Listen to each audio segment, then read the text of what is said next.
guys, Mike here, and today we've got our 6.5 Creedmoor semi-automatic build out for test firing.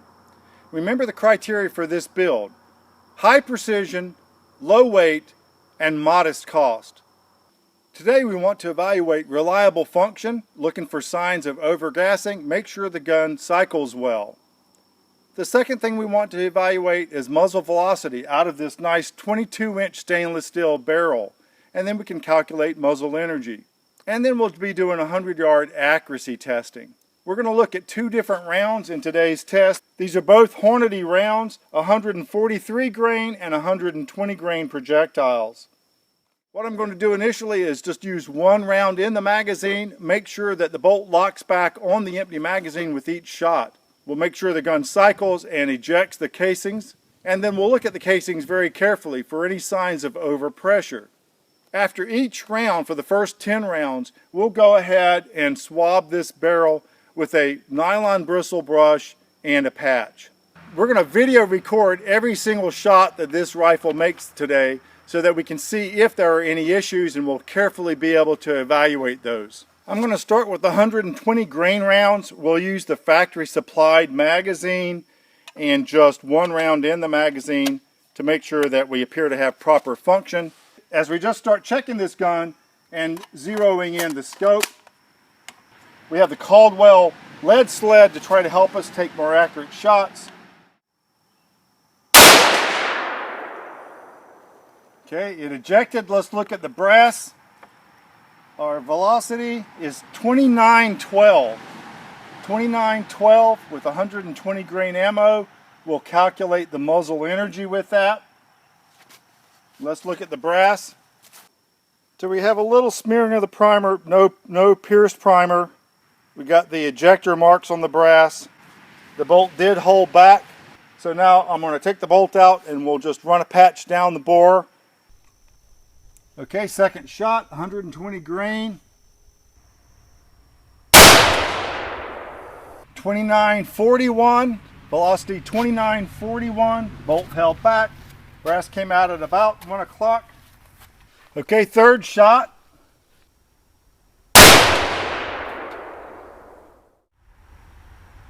2917, muzzle velocity. 2917, bolt back. Let's look at the brass. Fourth shot with 120 grain. Muzzle velocity 2918. Okay, shot number 5 so far, no function problems. Velocity is 2903. Round 6 of the 120 grain. Velocity 2891. Okay, shot number 7 with 120 grain. Round 8 with the 120 grains. This is round 9 now. Okay, this is round 10 now. First 10 shots, no problem cycling. Now we're going to do 2 5-shot groups. We're going to do a 5-shot group with the 120 grain and a 5-shot group with the 143 grain.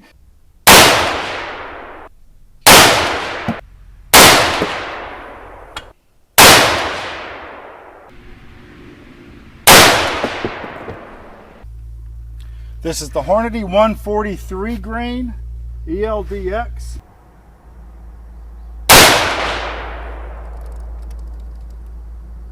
$28.89, muzzle velocity 2889. Okay, we have a jam. Let's see what we've got. It looks like perhaps a bolt over cartridge type of failure.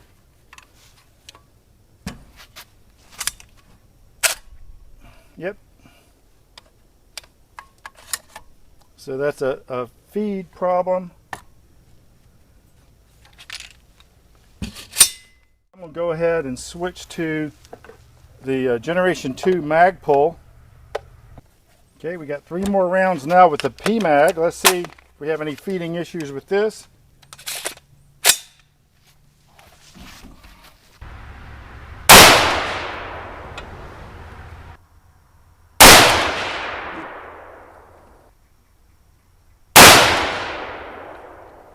Okay, let's get out of the heat and get back to the shop, crunch the numbers, and review our findings.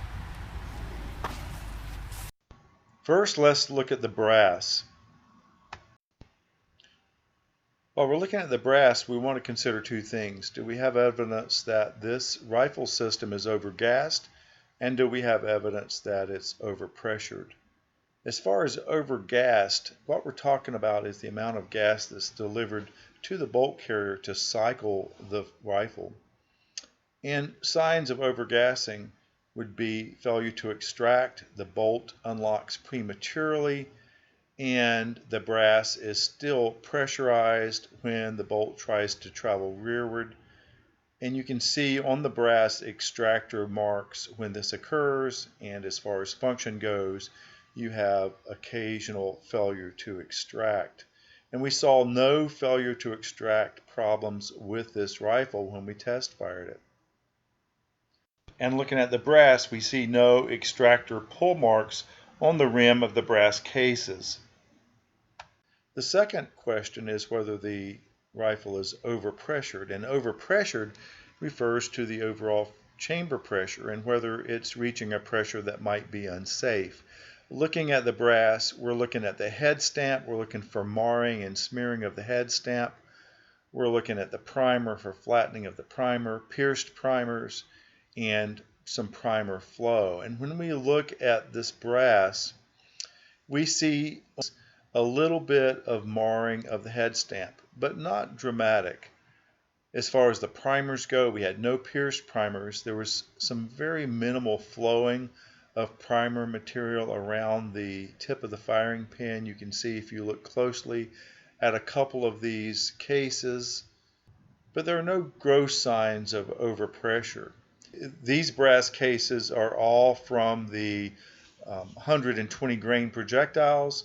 If we look at these brass cases, these are the cases that we saw with the 143 grain projectiles, and once again we see about the same degree of occasional mild head stamp marring, but nothing dramatic.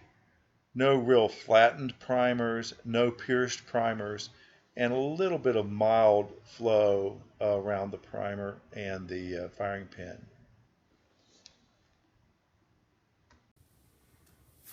As far as accuracy goes, here's what I got with my two 5-shot groups. This is the 120 grain and this is the 143 grain ammunition.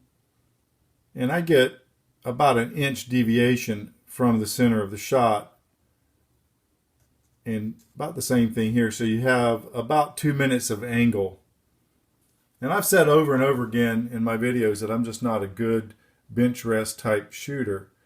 So I asked my friend Craig, who is a dedicated hunter and long-range shooter, if he would look at this rifle and see what he could get as far as groups.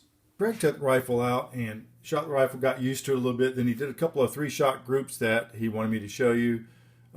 Here we have a 3-shot group that's about 1.5 inches. And then his tightest group is this 3-shot group. He got 2 shots here and a shot there. This is below 1 inch or below 1 minute of angle. And so he was obviously a much better shot with this rifle than I was. So I think the rifle can achieve sub-minute of angle accuracy. And both of these groups were using the 143 grain factory ammunition by Hornady. So did we achieve our intended goals with this build?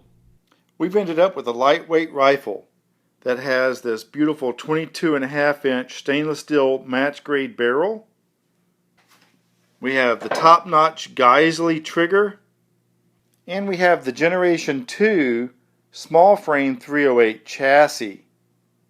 We've ended up with this rifle including the scope, the high mounts, and an empty magazine weighing 10 pounds and 11 ounces, whereas some of the less expensive semi-automatic Creedmoor rifles start out with a bare weight well over 11 pounds. And we completed the rifle build for less than $2,000. If you have any questions or comments, please post those and I'll try to respond to those in a timely fashion. Thanks for watching, and we'll see you next time.